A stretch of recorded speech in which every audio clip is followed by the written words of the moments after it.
ఉత్తరాదిని వరుణుడు వణికిస్తున్నాడు. భారీ వర్షాలతో పలు రాష్ట్రాలు అతలాకుతలమవుతున్నాయి.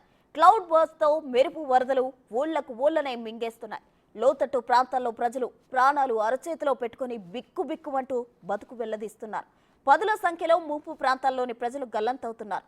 లోతట్టు ప్రాంతాలన్నీ జల దిగ్బంధంలో చిక్కుకున్నాయి. భారీ ఎత్తున ఆస్తి నష్టం జరుగుతోంది. రెస్క్యూ సిబ్బంది సహాయక చర్యలు చేపడుతున్నా వరదలు అదుపులోకి రావడం లేదు.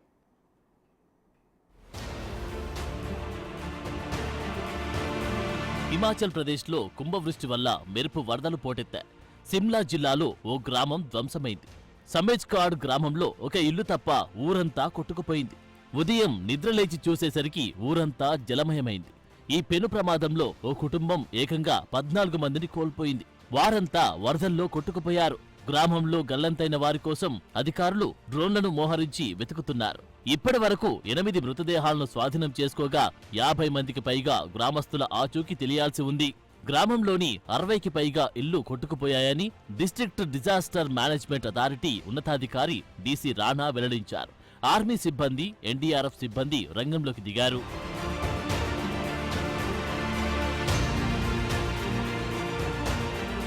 క్లౌడ్ బరస్ట్ కారణంగా కేదార్నాథ్లో భారీ వర్షాలు కురుస్తున్నాయి. దీంతో కేదార్నాథ్కు వెళ్లే నడక మార్గం పూర్తిగా దెబ్బతింది. ముఖ్యంగా గౌరీకొండ్, కేదార్నాథ్ మధ్య 13 చోట్ల రహదారి ధ్వంసమైంది. ఫలితంగా కేదార్నాథ్కు వెళ్లిన భక్తులు ఎక్కడికక్కడే చిక్కుకుపోయారు. ఇందులో తెలుగు యాత్రికులు కూడా ఉన్నారు. అయితే యాత్రికుల కోసం ఎన్డీఆర్ఎఫ్ బృందాలు రెస్క్యూ ఆపరేషన్ చేస్తున్నాయి. సహాయక చర్యల్లో భారత వాయుసేన బలగాలు పాల్గొంటున్నాయి. వారిని హెలికాప్టర్లలో సురక్షిత ప్రాంతాలకు తరలిస్తున్నారు. ప్రతికూల వాతావరణం కారణంగా సహాయక చర్యలకు విఘాతం కలుగుతోంది. ప్రస్తుతానికి యాత్రను తాత్కాలికంగా నిలిపివేశారు. దెబ్బతిన్న మార్గాన్ని పునరుద్ధరించే వరకు యాత్రికులు ఎటు కదలొద్దని జిల్లా యంత్రాంగం సూచించింది. మరోవైపు రెస్క్యూ ఆపరేషన్లో స్థానికులకే ప్రాధాన్యతనివ్వడంతో దూర ప్రాంత యాత్రికులు ఇబ్బందులు పడుతున్నారు. ఆహారం, నీరు అందక అల్లాడుతున్నారు. కేదార్నాథ్ స్వర్గరోహిణి కాటేజీలో పలువురు తెలుగు యాత్రికులున్నారు. అక్కడి నుంచి తమను రెస్క్యూ చేసే దిక్కు లేకపోవడంతో వారంతా సాయం కోసం కేంద్ర హోంశాఖ సహాయ మంత్రి బండి సంజయ్కు మెసేజ్ చేశారు. ఈ విషయం తెలుసుకున్న సంజయ్ ఉత్తరాఖండ్ అధికార యంత్రాంగానికి లేఖ రాశారు. పశ్చిమ బెంగాల్లోనూ భారీ వర్షాలు బీభత్సం సృష్టిస్తున్నాయి. రాత్రి నుంచి కురుస్తున్న వానలతో రాజధాని నగరం కోల్కతాలోని విమానాశ్రయం జలమయమైంది. విమానాలు పార్క్ చేసిన ప్రాంతాల్లోకి నీరు వచ్చిన దృశ్యాలు సోషల్ మీడియాలో వైరల్ అవుతున్నాయి.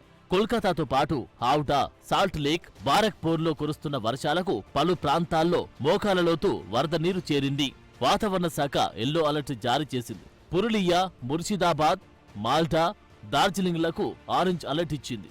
విమానాశ్రయంలోకి వరద నీరు రావడంతో రన్వే, టాక్సీవేలు జలదిగ్బంధంలో ఉన్నాయి. విమానాల రాకపోకలకు ఎలాంటి ఆటంకం ఏర్పడలేదని అక్కడి అధికారులు చెబుతున్నారు. మరోవైపు కేరళలోని వయనాడ్లో కొండ చర్యలు విరిగిపడిన ఘటనలో మృతుల సంఖ్య అంతకంతకు పెరుగుతోంది. పలు గ్రామాల ఆనవాలు లేకుండా పోయాయి. వందల మంది బురద మట్టిలో కూరుకుపోయారు. రెస్క్యూ బృందాలు, సైనిక బలగాలు సహాయక చర్యలు కొనసాగిస్తున్నాయి. ఇక దేశవ్యాప్తంగా కురుస్తున్న భారీ వర్షాలకు బాధిత ప్రజలు తీవ్ర అవస్థలు పడుతున్నారు. వరదలకు కారణాలను అన్వేషించి పునరావృతం కాకుండా చూడాలని కోరుతున్నారు.